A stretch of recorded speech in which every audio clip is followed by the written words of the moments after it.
Students, welcome back to Adrenaline. നമ്മൾ ഇന്ന് പഠിക്കാൻ പോകുന്നത് പാത്തോളജിയിലെ one of the important essays ആയ ജനറൽ പാത്തോളജിയിലെ ഇമ്പോർട്ടൻറ്റ് എസ്സേസ് ആയ ഷോക്ക് എന്ന് പറയുന്ന ടോപ്പിക്കാണ്. ഓക്കെ, സോ ഷോക്ക് എന്ന് പറയുന്ന ടോപ്പിക്കിൽ മെയിൻലി ടൈപ്സ് ഓഫ് ഷോക്കും പിന്നെ സെപ്റ്റിക് ഷോക്കിൻ്റെ പാത്തോജനസിസ് ആൻഡ് തിങ്സ് ആണ് ഇതിൽ ഇമ്പോർട്ടൻ്റ് ആയിട്ട് വരണത്. ഓക്കെ, സോ നമുക്ക് ആദ്യം പഠിക്കും, നമ്മൾ ജസ്റ്റ് ഷോക്കിൻ്റെ ഡെഫിനിഷനും പാത്തോജനസിസും പഠിക്കും, പിന്നെ ടൈപ്സ് ഓഫ് ഷോക്ക് പഠിക്കാം. സോ എന്താണ് ഷോക്ക് എന്ന് പറഞ്ഞാൽ? അപ്പോൾ ഷോക്ക് എന്ന് പറഞ്ഞാൽ നമുക്കറിയാം, നമ്മുടെ ബോഡിയിൽ ഓരോ സെൽസിനും പല മെറ്റബോളിക് പ്രോസസ്സുകളും ഓരോ സെല്ലും നടക്കുന്നുണ്ട്. അപ്പോൾ മെറ്റബോളിക് പ്രോസസ്സ് നടക്കാനായിട്ട് അത് ന്യൂട്രിയൻസ് ആവശ്യമാണ്. And at the same time ഈ മെറ്റബോളിക് പ്രോസസ്സൊക്കെ നടന്ന് കഴിയുമ്പോൾ waste materials will accumulate in that cell. അപ്പോൾ ആ വേസ്റ്റ് മെറ്റീരിയൽസിൻ്റെ ടൈംലി റിമൂവലും ഭയങ്കര ഇമ്പോർട്ടൻ്റ് ആണ്. അപ്പോൾ ഇത് രണ്ടും ചെയ്യുന്നത്, delivery of nutrients as well as removal of waste materials ചെയ്യുന്നത് നമ്മുടെ ബോഡിയിൽ ബ്ലഡാണ്. പക്ഷേ ഷോക്കിൽ സംഭവിക്കുന്ന കാര്യം എന്ന് വെച്ചാൽ due to some reason there is inadequate tissue perfusion. നേരവണ്ണം ബ്ലഡിന് അല്ലെങ്കിൽ ഫ്ലൂയിഡ്സിന് ഇതേപോലെ ടിഷ്യൂസിലെത്താൻ പറ്റുന്നില്ല. അപ്പോൾ it results in what cellular dysfunction and finally organ failure. അതാണ് നടക്കുന്നത്. അത് ജസ്റ്റ് ഒരു ഫ്ലോ ചാർട്ടി പറഞ്ഞതേ ഉള്ളൂ. Failure of circulatory system, hypotension എന്ന് പറയുന്നത് ഇപ്പോൾ ഒരു ബ്ലഡ് വെസൽ ഉണ്ടെങ്കിൽ ആ ബ്ലഡ് വെസലിൽ ബ്ലഡ് ഫ്ലോ ചെയ്യുമ്പോൾ അത് എക്സെർട്ട് ചെയ്യുന്ന ലാറ്ററൽ പ്രഷറാണ് എന്തെന്ന് പറഞ്ഞാൽ ബ്ലഡ് പ്രഷർ എന്ന് പറയുന്നത്. അപ്പോൾ ബ്ലഡിൻ്റെ വോളിയം കുറഞ്ഞു കഴിഞ്ഞാലോ അല്ലെങ്കിൽ ബ്ലഡിന് നേരെയാണ് ബ്ലഡ് വെസലിൽ കൂടെ പോകാൻ പറ്റാതിരുന്നാൽ ഓബ്വിയസ്ലി BP ഫോൾ സംഭവിക്കും. BP ഫോൾ സംഭവിക്കുമ്പോൾ hypo perfusion will happen, tissue hypoxia ഉണ്ടാവും, ഓക്സിജൻ നേരവണ്ണം കൊടുക്കുന്നില്ല. ആൻഡ് നമ്മൾ ഓൾറെഡി സെൽ ഇഞ്ചുറി ചാപ്റ്ററിൽ പഠിച്ചിട്ടുണ്ടായിരുന്നു hypoxia as the most common cause for cell injury എന്നുള്ളത്. അപ്പോൾ results in reversible cell injury. Reversible cell injury നമ്മൾ കറക്റ്റ് ടൈമിൽ ഇൻ്റർവീൻ ചെയ്തില്ലെങ്കിൽ it culminates in irreversible cell injury and finally death of that cell. Okay, അതാണ് pathogenesis of shock എന്ന് പറയുന്നത്. അത്രയേ ഉള്ളൂ. ഈ ടൈപ്സ് ഓഫ് ഷോക്ക് നമുക്ക് മെയിൻലി 3 ടൈപ്സ് ഓഫ് ഷോക്ക് പഠിക്കാനുണ്ട്. എന്തൊക്കെയാണ്? ഹൈപ്പോവോളിയമിക് ഷോക്ക് ഉണ്ട്, കാർഡിയോജനിക് ഷോക്ക് ഉണ്ട്, സെപ്റ്റിക് ഷോക്ക് ഉണ്ട്. അതിൽ ആദ്യം എന്താണ് പഠിക്കാനുള്ളത്? ഹൈപ്പോവോളിയമിക് ഷോക്കാണ് പഠിക്കാനുള്ളത്. ഇപ്പോൾ ഹൈപ്പോവോളിയമിക് ഷോക്ക് എന്ന് പറയുമ്പോൾ ബേസിക്കലി ആ വേർഡ് തന്നെ സെൽഫ് എക്സ്പ്ലനറ്ററി ആണ്. എന്താ? ഹൈപ്പോവോളിയമിക്, വോളിയം കുറയുന്നു. എന്തിൻ്റെയോ വോളിയം കുറയുന്നു. എന്തിൻ്റെയൊക്കെ വോളിയം കുറയാം? ബ്ലഡിൻ്റെ വോളിയം കുറയാം, പ്ലാസ്മയുടെ വോളിയം കുറയാം, ഫ്ലൂയിഡ്സിൻ്റെ ലെവൽ കുറയാം. ബ്ലഡ് ലോസ് ഓഫ് ബ്ലഡ് എപ്പോഴാണ് വരിക? എന്തെങ്കിലും ബ്ലീഡിങ് ആയിട്ടുള്ള എന്തെങ്കിലും വരുമ്പോൾ, ഹെമറേജ് സംഭവിക്കുമ്പോൾ. ലോസ് ഓഫ് പ്ലാസ്മ വരുന്ന എപ്പോഴാണ്? ബേൺസിൽ വരും. ലോസ് ഓഫ് ഫ്ലൂയിഡ് എപ്പോഴാണ് വരിക? Yes, diarrhoea, vomiting, gastro enteritis എന്ന് പറഞ്ഞാൽ എന്തെങ്കിലും നമ്മുടെ GIT എന്തെങ്കിലും ഇൻഫെക്ഷൻസ്, ഇതാണ് ലോസ്. അപ്പോൾ നമുക്ക് അഗൈൻ എക്സസീവ് ഡയറിയ വരും, എക്സസീവ് വോമിറ്റിംഗ് വരും, അപ്പോൾ നമുക്ക് ഫ്ലൂയിഡ് ലോസ് വരും. ഓക്കെ, നൗ ഇതിൻ്റെ പാത്തോജൻസ് നോക്കുവാണ്. അപ്പോൾ എന്താ, നമ്മുടെ ബോഡിയിലുള്ള ബ്ലഡിൻ്റെ അല്ലെങ്കിൽ പ്ലാസ്മയുടെ വോളിയം കുറയുമ്പോൾ ഹൈപ്പോ വോളിയമേ ഉണ്ടാവുന്നു. എഗെയിൻ ഞാൻ ഓൾറെഡി പറഞ്ഞു, വെസൽസിൽ എക്സേർട്ട് ചെയ്യുന്ന ലാറ്ററൽ പ്രഷറാണ് ബ്ലഡ് പ്രഷർ എന്ന് പറഞ്ഞാൽ. അപ്പോൾ വോളിയം കുറഞ്ഞ് ഓട്ടോമാറ്റിക്കലി എക്സേർട്ട് ചെയ്യുന്ന പ്രഷറിൻ്റെ ഇത് കുറയും. സോ BP കുറയും, ടിഷ്യൂ ഹൈപ്പോ പെർഫ്യൂഷൻ സംഭവിക്കും, ഷോക്ക് സംഭവിക്കും. അതാണ് പാത്തോജൻസ്. എല്ലാത്തിലും പാത്തോജൻസ് ഏകദേശം സെയിമാണ്. ഓക്കെ, അടുത്ത് കാർഡിയോജനിക് ഷോക്ക്. കാർഡിയോജനിക് ഷോക്കിൽ സർക്കുലേറ്റിംഗ് ഫ്ലൂയിഡിന് പ്രശ്നമൊന്നുമില്ല. ഇവിടെ പ്രശ്നം ലൈക്ക് നമ്മുടെ ബോഡിയിൽ ബ്ലഡ് പമ്പ് ചെയ്യുന്ന ആരാണ്? ഹാർട്ടാണ് അല്ലേ. അപ്പോൾ ഈ ഹാർട്ടിന് എന്തെങ്കിലും പ്രശ്നം പറ്റുമ്പോൾ, ഒരു പ്രശ്നം എന്ന് വെച്ചാൽ ഹാർട്ടിന് നേരാണ് പമ്പ് ചെയ്യാൻ പറ്റുന്ന due to some damage of the heart. അതെന്താണ് ഡാമേജ്? ഇൻഫാക്ഷൻ, ആരിത്മിയാസ് വെച്ചിട്ട് ഡാമേജ് വെച്ച് ദർ ഇസ് സംതിങ്. പിന്നെ എന്ന് വെച്ചാൽ നമുക്കറിയാം ഹാർട്ട് എങ്ങനെയാണ് ബ്ലഡ് പമ്പ് ചെയ്യുന്നത്? ഹാർട്ടിന് 2 ആക്ഷൻസ് ഉണ്ട് അല്ലേ, കൺട്രാക്ഷനും ഉണ്ട്, റിലാക്സേഷനും ഉണ്ട്.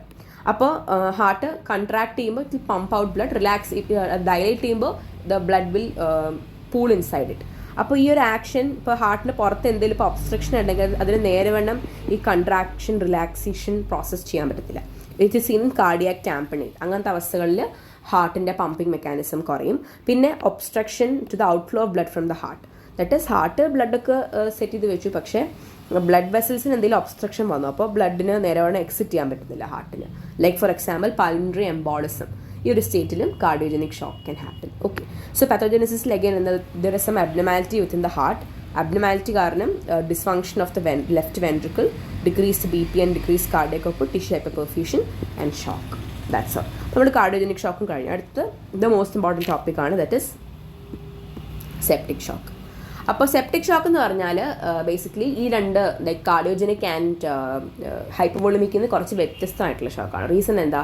സെപ്റ്റിക് ഷോക്കിൽ മെയിൻലി ഒരു മൈക്രോബിയൽ ഇൻഫെക്ഷൻ ഉണ്ടാവും. ഓക്കെ, ഇതൊരു ഗ്രാം പോസിറ്റീവ് അല്ലെങ്കിൽ ഗ്രാം നെഗറ്റീവ് അല്ലെങ്കിൽ ഒരു ഫംഗസ്, ഏതെങ്കിലും ഒരു മൈക്രോബിയൽ ഓർഗാനിസം നമ്മുടെ ബോഡിയിൽ അങ്ങനെ ഇൻവേഡ് ചെയ്തിട്ട് മൈക്രോബിയൽ ഓർഗാനിസം എന്തെങ്കിലും ടോക്സിൻ നമ്മുടെ ബോഡിയിൽ പ്രൊഡ്യൂസ് ചെയ്യുന്ന കരുതുക, ഇൻഫെക്ഷൻ ഇത് പ്രൊഡ്യൂസ് ചെയ്യും.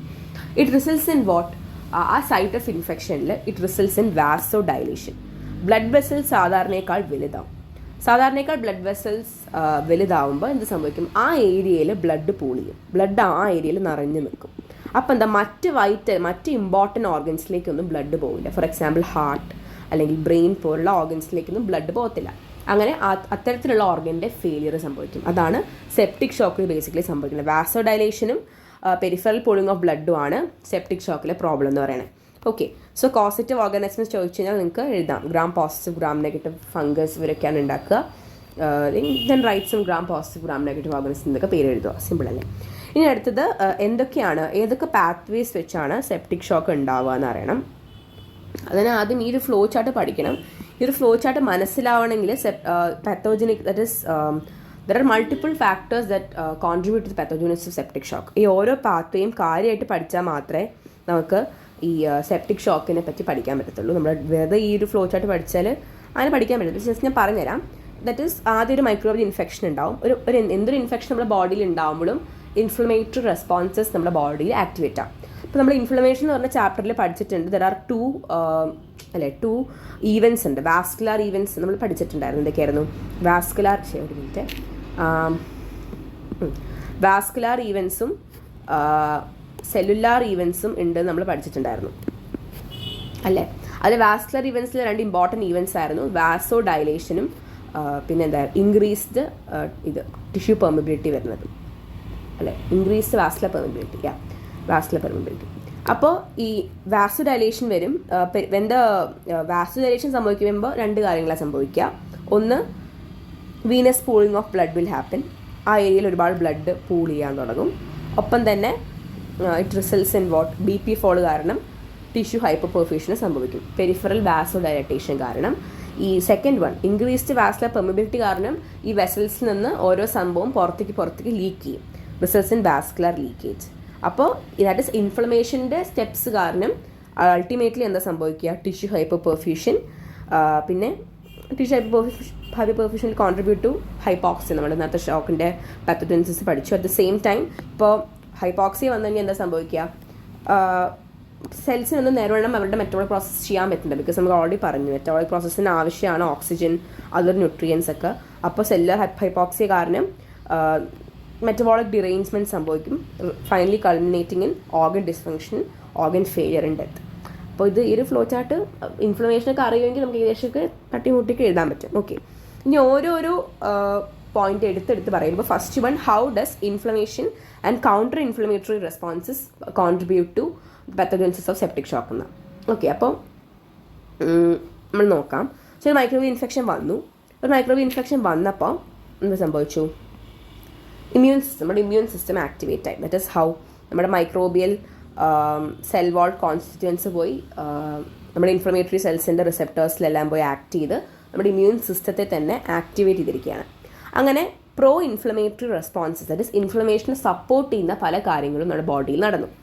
അത് ഫസ്റ്റ് വണ്ണാണ് ഇൻഫ്ലമേറ്ററി മീഡിയേറ്റേഴ്സിൻ്റെ പ്രൊഡക്ഷൻ. എന്തൊക്കെയാണ്? Tumour necrosis factor, interleukin 1, interferon gamma പോലുള്ള ഇൻഫ്ലമേറ്ററി മീഡിയേറ്റേഴ്സിൻ്റെ പ്രൊഡക്ഷൻ കൂടി തുടങ്ങി.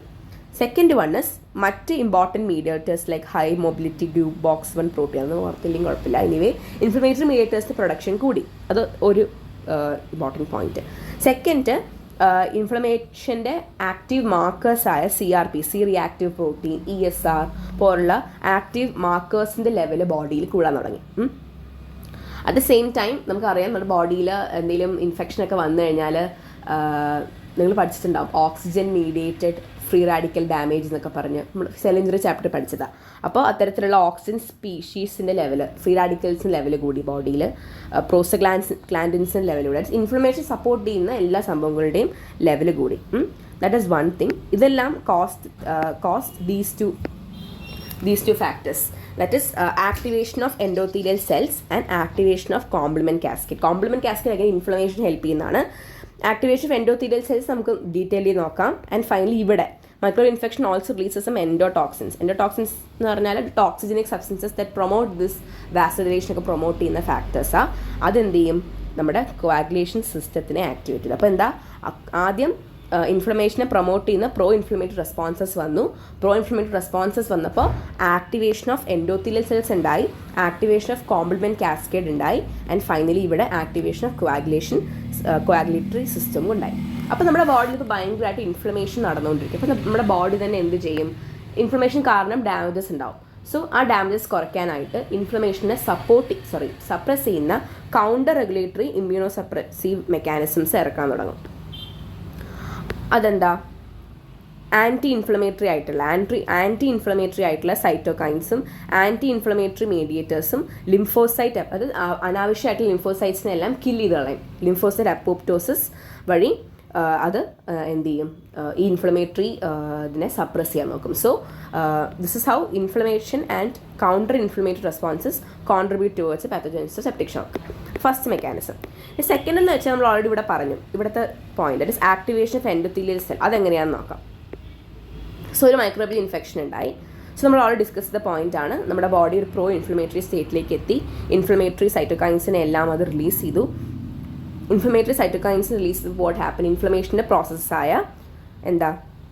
വാസോഡൈലേഷൻ, ഇൻക്രീസ് വാസ്കുലർ പെർമിബിലിറ്റി നടന്നു. So vessel start become leaky എന്ന് പറഞ്ഞാൽ വെസൽസിൽ നിന്നും പ്രോട്ടീൻ റിച്ച് ഫ്ലൂയിഡ് എല്ലാം എസ്കേപ്ഡ് ഇൻ ടു ദ ഇൻഡസ്ട്രീഷ്യത്തിലേക്ക് എസ്കേപ്പ് ചെയ്തു. അങ്ങനെ എസ്കേപ്പ് ചെയ്ത് സംഭവിച്ചു നമ്മുടെ ടിഷ്യൂ ബിക്കെയിം എഡിമാറ്റസ്. നമുക്കറിയാം, എന്തെങ്കിലും ഒരു ഇൻഫെക്ഷൻ വന്നു കഴിഞ്ഞാൽ ആ ഏരിയ എപ്പോഴും നീര് വെച്ച് പൊന്തുന്ന കാണാൻ പറ്റും. അതിൻ്റെ റീസൺ ആണ് പറയുന്നത്. ഇറ്റ് ഇസ് ടിഷ്യൂ എഡീമയാണ് നമുക്ക് due to this vascular leakage. Vascular ലീക്കേജിന് കാരണം എന്താ? Due to increased vascular permeability ആണ് അതിന് കാരണം. വാസ്കുലർ പെർമിബിലിറ്റി എവിടെ നിന്നാണ് വന്നത്? ഇൻഫ്ലമേഷൻ ഒരു സ്റ്റെപ്പാണ്, ദാറ്റ് ഇസ് വാസ്കുലർ ഈവൻ്റ് ആണ് ഇൻക്രീസ് വാസ്കുലർ പെർമിബിലിറ്റി എന്ന് പറയുന്നത്. ഓക്കെ, അപ്പോൾ അങ്ങനെ വരുമ്പോൾ എന്താ സംഭവിക്കുക? ബ്ലഡ് വെസലിനകത്തുള്ള ഫ്ലൂയിഡിൻ്റെ വോളിയം കുറഞ്ഞു അല്ലേ? എല്ലാ ഫ്ലൂയിഡും പുറത്തിരിക്കുക, ബ്ലഡ് വെസലിന് ആവശ്യമായിട്ടുള്ള ഫ്ലൂയിഡ് കണ്ടൻറ്റ് കുറഞ്ഞു. അപ്പോൾ എന്താ? Blood flow to blood flow കുറഞ്ഞു, ബ്ലഡ് ഫ്ലോ നന്നായിട്ട് കുറഞ്ഞു. അങ്ങനെ ബ്ലഡ് ഫ്ലോ കുറയുന്ന അവസ്ഥയെ നമ്മൾ എന്തെന്ന് വിളിക്കുന്നത്? സ്റ്റേസിസ് എന്ന് പറയുന്നത്. സ്റ്റേസിസ് വരുമ്പോൾ ടിഷ്യൂ പെർഫ്യൂഷൻ കുറയും.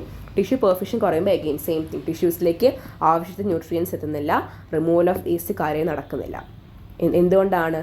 ഈ ഒരു വാസ്കുലർ ലീക്കേജ് കാരണം സംഭവിച്ചത്. ഓക്കെ, ഇനി അടുത്തത് അതൊരു ഫാക്ടർ. രണ്ടാമത്തെന്ന് വെച്ചാൽ എൻഡോത്തീലിയൽ സെൽ ആക്ടിവേഷൻ സംഭവിച്ചു. അപ്പോൾ ഈ എൻഒ എന്ന് പറഞ്ഞാൽ എന്താ? ഇറ്റ്സ് എ വാസോ ഡൈലേറ്റർ ആണ് എൻഒ എന്ന് പറഞ്ഞാൽ. അപ്പോൾ നമ്മുടെ ബ്ലഡ് വെസൽസ് എല്ലാം കൂടുതൽ ഡൈലേറ്റ് ചെയ്തു. അത് ഡൈലേറ്റ് ചെയ്യുമ്പോൾ പ്രശ്നം, ഓൾറെഡി നമ്മുടെ ബ്ലഡ് വെസലിൽ കാര്യമായിട്ട് ഫ്ലൂയിഡ് ഇല്ല. ഒപ്പം തന്നെ ബ്ലഡ് വെസൽ ഡൈലേറ്റും കൂടെ ചെയ്ത് എന്താ സംഭവിക്കും? BP ഫോളും കൂടെ സംഭവിക്കും. അതും ടിഷ്യൂ ഹൈപ്പർ പെർഫ്യൂഷൻ ഒരു കാരണമായിട്ട് മാറും. സോ ബോത്ത് ദിസ് അല്ലേ, ഇത് കാണിക്കുന്ന വാസോ ഡൈലേഷനാണ്. ഇവിടെ കാണിക്കുന്നത് വാസോ ഡൈലേഷൻ്റെ പ്രോബ്ലംസും ഇവിടെ കാണിക്കുന്ന ഇൻക്രീസ്ഡ് വാസ്കുലർ പെർമിബിലിറ്റീസിൻ്റെ പ്രശ്നമാണ് കാണുന്നത്. ഓക്കെ, അത് കഴിഞ്ഞു. ഇനി അടുത്തത് induction of a pro coagulant. നമ്മൾ അവിടെ പറഞ്ഞു അല്ലേ, activation of a pro coagulant state വരുമെന്ന് പറഞ്ഞു. അതെന്താ? ഒരു മൈക്രോബിയൽ ഇൻഫെക്ഷൻ സംഭവിക്കും. ഒരു മൈക്രോബിയൽ ഇൻഫെക്ഷൻ സംഭവിക്കുമ്പോൾ ക്വാഗുലേഷനെ ഫേവർ ചെയ്തുകൊണ്ടുള്ള കാര്യങ്ങൾ നമ്മുടെ ബോഡിയിൽ നടക്കും. ക്വാഗുലേഷന് ദാറ്റ് ഇസ് അതെങ്ങനെയാണ് ക്വാഗുലേഷനെ ഫേവർ ചെയ്തുകൊണ്ടുള്ള കാര്യങ്ങൾ നടക്കുന്നത്? First one is increased production of tissue factors production കൂടും.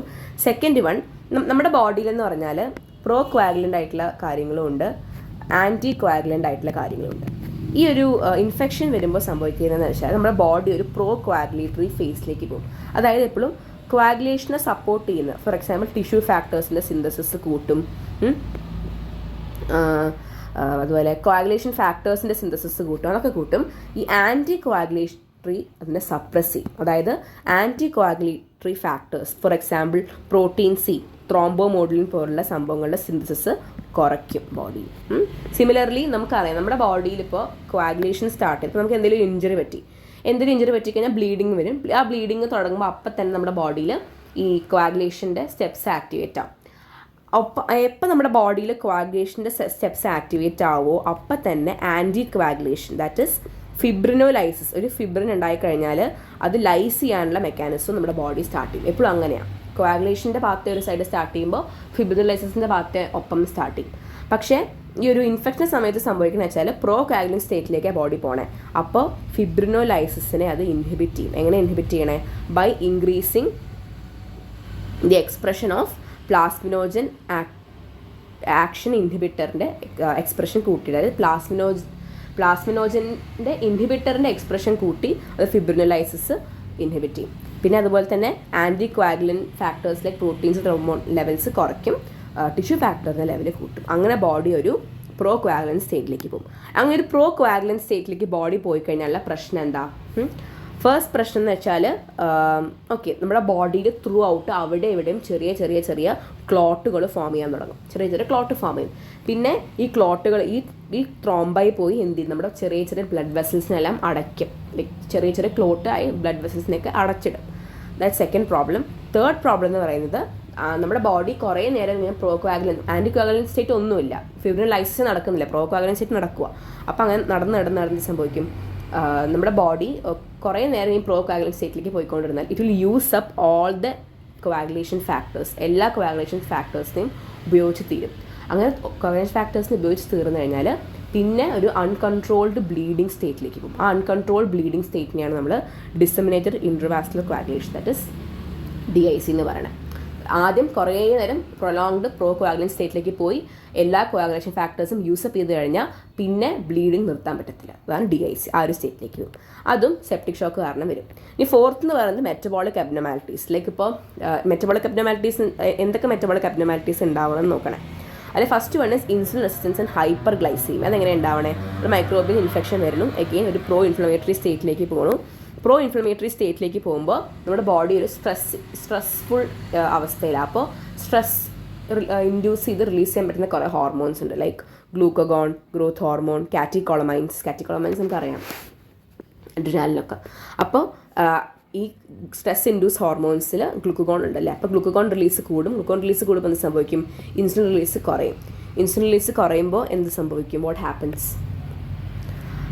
നമ്മുടെ ബ്ലഡിലുള്ള ഗ്ലൂക്കോസിന് ലെവൽ ഭയങ്കരമായിട്ട് കൂടും. അപ്പോൾ the patient goes into hyperglycaemia. അങ്ങനെ ഹൈപ്പർ ഗ്ലൈസീമിയയ്ക്ക് പോയാലുള്ള പ്രശ്നം എന്താണ്? ഗ്ലൂക്കോസ് എന്ന് പറഞ്ഞു കഴിഞ്ഞാൽ എസ്പെഷ്യലി ബാക്ടീരിയാസിനൊക്കെ ഒരു നല്ല ഒരു മീഡിയമാണ്, വളരാൻ പറ്റിയൊരു മീഡിയമാണ് ഗ്ലൂക്കോസ് എന്ന് പറഞ്ഞാൽ. സോ ബാക്ടീരിയയുടെ എണ്ണം ഭയങ്കരമായിട്ട് കൂടും. അറ്റ് ദ സെയിം ടൈം നമ്മൾ പഠിച്ചിട്ടുണ്ടല്ലോ, ഡയബറ്റിസ് മെലിറ്റസ് എന്ന് പറഞ്ഞാൽ ഇമ്മ്യൂണോ കോംപ്രമൈസ് സ്റ്റേറ്റ് ആണ്. കാരണം ന്യൂട്രോഫിൽസ് ഒക്കെ നേരെ ഫംഗ്ഷൻ ചെയ്യാൻ പറ്റത്തില്ല. ന്യൂട്രോഫിൽ ഫംഗ്ഷൻ കുറയും, ബാക്ടീരിയസിഡൽ ഫംഗ്ഷൻ കുറയും. സോ പേഷ്യൻറ്റ് കുറച്ചുകൂടെ ഒരു ഇൻഫെക്ഷൻ പ്രോൺ സ്റ്റേറ്റിലേക്ക് പോകും when the patient enters into hyperglycaemia. അതൊരു പ്രശ്നമാണ്. രണ്ടാമത്തെന്ന് വെച്ചാൽ ഗ്ലൂക്കോകോർട്ടിക്കോയിഡ്സിന് ലെവൽ കുറയും. ഗ്ലൂക്കോകോർട്ടിക്കോയിഡ്സിന് ലെവൽ കുറയുമ്പോൾ again the patient can go into DIC. പിന്നെ അടുത്ത് ലാക്റ്റിക് അസിഡോസിസ്. ലാക്റ്റിക് അസിഡോസിസ് എങ്ങനെയാണ് വരണേ? ദറ്റ് നമ്മൾ അറിഞ്ഞു അല്ലേ, ടിഷ്യൂ ഹൈപ്പോപെർഫ്യൂഷനാണ് ഷോക്കിൽ നടക്കുന്നത്. അപ്പോൾ പേഷ്യൻറ്റിന് ഹൈപ്പോക്സി അടിക്കുമ്പോൾ ഓക്സിജൻ കുറഞ്ഞ് നന്നായിട്ട് വന്നു. സോ നമ്മുടെ ബോഡിയിൽ മെയിൻലി ATP സിന്തസൈസ് ചെയ്യുന്ന മെക്കാനിസം ഏതാണ്? It is oxidative phosphorylation, that is by using oxygen. പക്ഷേ ഇവിടെ എന്തില്ല? ഓക്സിജൻ ഇല്ല. അപ്പോൾ നമ്മുടെ ബോഡി എന്ത് ചെയ്യും? അനേറോബിക് റെസ്പിറേഷൻ ഓപ്റ്റ് ചെയ്യും. അനേറോബിക് റെസ്പിറേഷൻ്റെ ഒരു ബൈ പ്രോഡക്റ്റാണ് ലാക്റ്റിക് ആസിഡ്. അപ്പോൾ ലാക്റ്റിക് ആസിഡ് ലെവൽസ് കൂടി patient will go into acidosis, metabolic അസിഡോസിസിലേക്ക് പേഷ്യൻറ്റ് പോകേണ്ട ചാൻസ് ഉണ്ട്. ഇതൊക്കെയാണ് മെറ്റബോളിക് ഡിറേഞ്ച്മെൻറ്റ്സ്. എന്തൊക്കെയായിരുന്നു? Mainly insulin resistance and hyperglycaemia, then you had decrease production of glucocorticoids and finally lactic acidosis. ഇനി അടുത്തത് organ dysfunction. എങ്ങനെയാണ് organ ഡാമേജിലേക്ക് പിന്നെ പോണത്? Again same thing, oxygen supply ബോഡിക്ക് ഭയങ്കരമായിട്ട് കുറഞ്ഞു, ന്യൂട്രിയൻ സപ്ലൈ ബോഡിക്ക് ഭയങ്കരമായിട്ട് കുറഞ്ഞു. അങ്ങനെ കുറഞ്ഞപ്പോൾ what happens? There are many organelles within the cell itself ഭയങ്കര സെൻസിറ്റീവ് ഓക്സിജൻ സപ്ലൈയോട്. ഫോർ എക്സാമ്പിൾ മൈറ്റോകോൺട്രിയ പോലെ നമ്മൾ സെല്ലിൻ്റെ ചാപ്റ്റർ പഠിച്ചതാണ്. ഹൈപ്പോക്സിക് അടിച്ചാൽ വേഗം മൈറ്റോകോൺട്രിയൊക്കെ ഡാമേജ് അടിച്ച് പോകും. അപ്പോൾ അങ്ങനെ ഒരു പ്രശ്നമുണ്ട്. പിന്നെ എഗെയിൻ മയോകാർഡിയത്തിനൊക്കെ ഡെഫിനറ്റ്ലി കൺട്രാക്ടിലിറ്റി, മയോകാർഡിയമൊക്കെ മയോകാർഡിയം, നമ്മുടെ ബ്രെയിൻ, ഇതൊക്കെ ഓക്സിജൻ സെൻസിറ്റീവ് ആയിട്ടുള്ള ഓർഗൻസാണ്. അപ്പോൾ ഓക്സിജൻ സപ്ലൈ പെട്ടെന്ന് കുറഞ്ഞു കഴിഞ്ഞാൽ മയോകാർഡിയൽ കൺട്രാക്ടിലിറ്റി കുറയും. അങ്ങനെ ഒരു പ്രശ്നമുണ്ട്. പിന്നെ അപ്പോൾ ഈ ഓർഗൻസ് എല്ലാം അല്ലേ, ഫോർ എക്സാമ്പിൾ ഇപ്പോൾ ബ്രെയിൻ, ഹാർട്ട് പോലുള്ള ഓർഗൻസ് മൾട്ടി ഓർഗൻ ഫെയിലിയർ വന്നു കഴിഞ്ഞാൽ പേഷ്യൻറ്റ് ഫൈനലി ഡെത്തിലേക്ക് പോകും. അതാണ് ഈ ഓർഗൻ ഡിസ്ഫങ്ഷൻ എന്ന് പറയുന്നത്. Then finally you have immuno suppression. എന്താ റീസൺ? കാരണം നമ്മുടെ ബോഡിയിൽ ഇപ്പോൾ ഇത്രയും പ്രശ്നം ഉണ്ടായത് മെയിൻലി ആ പ്രോ ഇൻഫ്ലമേറ്ററി സ്റ്റേറ്റിലേക്ക് എൻ്റർ ചെയ്തുകൊണ്ടല്ല, അനാവശ്യമായിട്ട് കുറേ ഇൻഫ്ലമേറ്ററി മീഡിയേറ്റേഴ്സ് റിലീസ് കാരണമാണല്ലോ. അപ്പോൾ ബോഡി പിന്നെ എന്ത് ചെയ്യും? ഒരു ആൻറ്റി ഇൻഫ്ലമേറ്ററി മീഡിയേറ്റേഴ്സിനെല്ലാം റിലീസ് ചെയ്ത് എല്ലാ ലിംഫോസൈറ്റ്സിനെയും അപ്പോപ്റ്റോസ് ചെയ്ത് ആൻറ്റി ഇൻഫ്ലമേറ്ററി മീഡിയേറ്റേഴ്സ് റിലീസ് ചെയ്ത് ബോഡി പിന്നെ ഇമ്മ്യൂണോ സപ്രസീവ് സ്റ്റേറ്റിലേക്ക് പോകും. അത് പിന്നെ കൂടുതൽ other bacterial infection, other microbe infections invite ചെയ്യുന്ന പോലെയാണ്. ഓക്കെ, അപ്പോൾ ഇതാണ് ബേസിക്കലി എന്തെന്ന് പറഞ്ഞാൽ basically pathogenesis of septic shock. So നിങ്ങൾ ഹെഡിങ് പഠിച്ച് വെച്ചിട്ട് അതിൻ്റെ അടിയിൽ എഴുതി വെക്കുക, അത്രയേ ഉള്ളൂ. ഫസ്റ്റ് ഹെഡിങ് എന്തായിരുന്നു? It was pro inflammatory and counter inflammatory. Second one was endothelial cell activation injury. Third one was induction of a procoagulant state. Fourth one metabolic derangements. Fifth one organ dysfunction. And last heading was immunosuppression. Okay, അത് കഴിഞ്ഞു. ഇനി അടുത്തത് stages of shock ആണ്. We mainly have 3 stages of shock. That is non progressive phase, progressive phase and irreversible phase. So what is this non-progressive phase? Non-progressive phase എന്ന് പറഞ്ഞാൽ okay, പേഷ്യൻറ്റിന് ഇപ്പോൾ എന്താ blood ഹൈപ്പോഫിഷൻ നടക്കുകയാണ്, ചെറിയ ചെറിയ ഡാമേജുകൾ വന്നിട്ടുണ്ട്. പക്ഷെ നമ്മൾ ചെറിയൊരു ഗ്യാപ്പിനുള്ളിൽ body is capable of actually redistributing blood to the vital organs. That is body പല മെക്കാനിസംസ് വഴി ബ്ലഡിനെ തിരിച്ചു വിട്ട് ഇമ്പോർട്ടൻറ്റ് ഓർഗൻസിലേക്ക് വിട്ട് നമ്മുടെ ബോഡിയെ സേവ് ചെയ്യാൻ ശ്രമിക്കും. അതാണ് അങ്ങനെ സേവ് ചെയ്ത് പ്രിവെൻറ്റിങ് എസ്കലേഷൻ, ഒരു വേറൊരു വേഴ്സ് സ്റ്റേജിലേക്ക് പോകുന്നതിന് മുന്നേ ബോഡീനെ സേവ് ചെയ്യും. അതിനെയാണ് നമ്മൾ നോൺ പ്രോഗ്രസീവ് ഫേസ് എന്ന് പറഞ്ഞാൽ. 3 മെക്കാനിസംസ് വഴിയാണ് അവർ body manages to re establish blood flow to the important organs. ഏതൊക്കെയാണ്? First one is vasoconstriction. That is ഇപ്പം മെയിൻലി ഇവിടുത്തെ പ്രശ്നം എന്തായിരുന്നു? അനാവശ്യമായിട്ട് അവിടെ ഇവിടെയൊക്കെ വാസ്ഡിലേഷൻ നടന്ന പെരിഫറൽ പുളിങ് ഓഫ് ബ്ലഡാണ് ഹൈപ്പർ പെർഫ്യൂഷൻ ഉണ്ടാക്കിയത്. അപ്പോൾ ഇമ്പോർട്ടൻറ്റ് വെസൽസ് എല്ലാം വാസോ കൺസ്ട്രിക്ട് ചെയ്ത് ബ്ലഡിനെ അവിടെ നിന്ന് കണ്ടെയ്ൻ ചെയ്യും. എങ്ങനെയാണ്? കൊറോണറി സെറിബ്രൽ വെസൽസ് ഒക്കെ വേഗം വാസോ കൺസ്ട്രിക്ട് ചെയ്യും. അങ്ങനെ പേഷ്യൻറ്റിന് അത് ഇമ്പോർട്ടൻറ്റ് ഓർഗൻസിലേക്ക് ബ്ലഡ് സപ്ലൈ കിട്ടും. അപ്പോൾ പലപ്പോഴും ഫോർ എക്സാമ്പിൾ ഹൈപ്പോവോളിമിക് ഷോക്ക് അല്ലെങ്കിൽ കാർഡിയോജനിക് ഷോക്കിൽ പേഷ്യൻറ്റിൻ്റെ പെരിഫറീസിൽ appear very cold and clammy, ഭയങ്കര കൂളായിട്ടുണ്ടാവും. ആ കൂൾനെസ്സിന് കാരണം ഈ വാസോ കൺസ്ട്രിക്ഷൻ, ഈ റീഡിസ്ട്രിബ്യൂഷൻ ഓഫ് ബ്ലഡ് ഫ്ലോയാണ്. കാരണം ഇപ്പോൾ ലിംസിന് അത്ര ഇമ്പോർട്ടൻറ്റ്, നമ്മുടെ ഹാർട്ട് അല്ലെങ്കിൽ ബ്രെയിൻ നോക്കുമ്പോൾ ലിംസ് ഒക്കെ ലെസ് ഇമ്പോർട്ടൻ്റ് ആയിട്ടുള്ള ഓർഗൻസാണ്. ഇപ്പോൾ ലിംസിനൊക്കെ ബ്ലഡ് റീഡിസ്ട്രിബ്യൂട്ട് അല്ലെങ്കിൽ rechannelled into heart and brain. അതുകൊണ്ടാണ് പെരിഫറീസിൽ appear cool and like blue കളറൊക്കെ ആയിട്ട് വരുന്നത്. പിന്നെ അടുത്തെന്ന് വെച്ചാൽ കിഡ്നി ആണെങ്കിൽ റാസ് പോലുള്ള മെക്കാനിസംസ് വഴി ഫ്ലൂയിഡ് എക്സ്ക്രീഷൻ കുറച്ച് കൺസർവേഷൻ സ്റ്റാർട്ട് ചെയ്യും. പിന്നെ ഹാർട്ട് കൂടുതൽ വർക്ക് ചെയ്യാൻ തുടങ്ങും, tachycardia happens. That is 3 mechanisms by which non progressive ഫേസിൽ ബ്ലഡ് ഫ്ലോ റീ എസ്റ്റാബ്ലിഷ് ചെയ്യണം.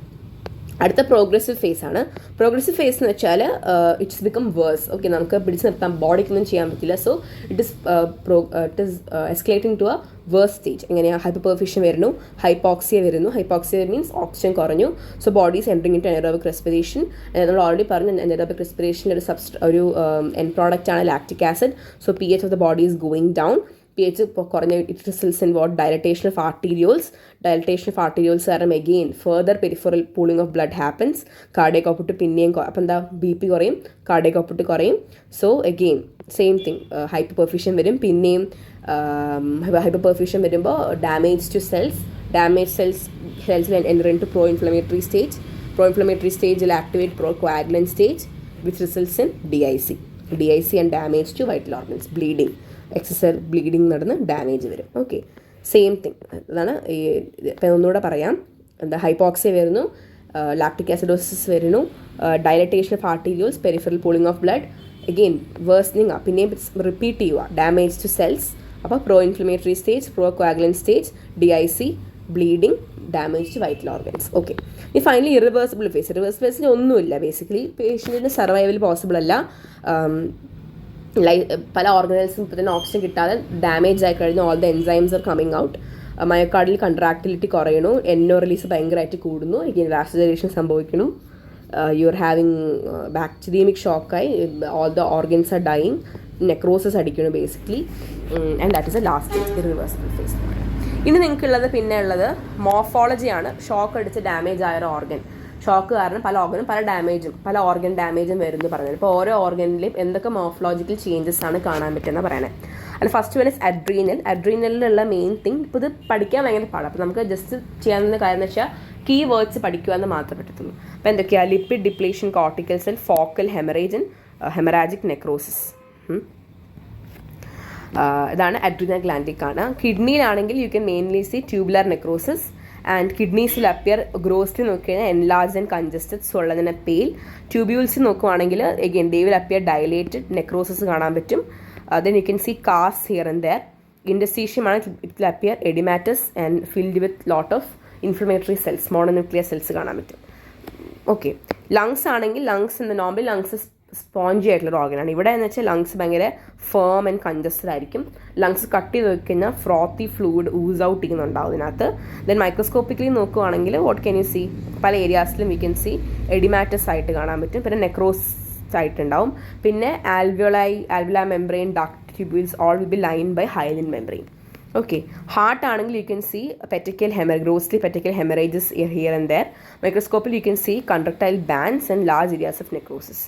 Liver ആണെങ്കിൽ again enlarged mottled appearance due to pooling of blood. Microscopically again congestion necrosis can be seen. Brain ആണെങ്കിൽ again necrosis is observed. GIT ആണെങ്കിലും hemorrhage, ischemic necrosis and erosion of gastric mucosa can be seen. Okay, that's all. Then main problem in DIS എന്ന് പറഞ്ഞാൽ procoagulant state activate ആയി, septic shock എന്ന് പറഞ്ഞാൽ DIC activate ആയി bleeding ആണ് the main change in septic shock എന്ന് പറയുന്നത്. What are the clinical consequences എന്ന് ചോദിച്ചാൽ എന്താ പറയാനുള്ളത്? ഓൾറെഡി പറഞ്ഞ പോലെ തന്നെ പേഷ്യൻ്റെ കൂൾ ആൻഡ് ക്ലാമി സ്കിന്നായിരിക്കും, ബ്രീതിങ് റേറ്റ് ഭയങ്കര കൂടുതലായിരിക്കും, ഹാർട്ട് റേറ്റ് കൂടുതലായിരിക്കും, പിന്നെ യൂറിൻ ഔട്ട്പുട്ട് കുറയും കാരണം kidneys trying to conserve fluid. Okay, so that's all. Mainly പത്തജൻസസും മോർഫോളജിയാണ് ഏറ്റവും ഇമ്പോർട്ടൻറ്റ്. മോർഫോളജി കാണാതെ പഠിക്കുക എന്നുള്ളത് വേറെ വഴിയൊന്നും നമുക്കില്ല. ഓക്കെ, അത്രയേ ഉള്ളൂ. ഷോക്ക് പഠിച്ചാൽ എളുപ്പത്തിൽ എഴുതാൻ പറ്റുന്നുണ്ട്. മെയിൻലി എല്ലാ കാര്യങ്ങളും I think it's better to write it in flow chart. ഇതുപോലെ ഫ്ലോ ചാർട്ട് രൂപത്തിൽ എഴുതി കഴിഞ്ഞാൽ ഈസി ആയിരിക്കും കുറച്ചുകൂടെ മെമ്മറൈസ് ചെയ്യാൻ. And that's all. Thank you.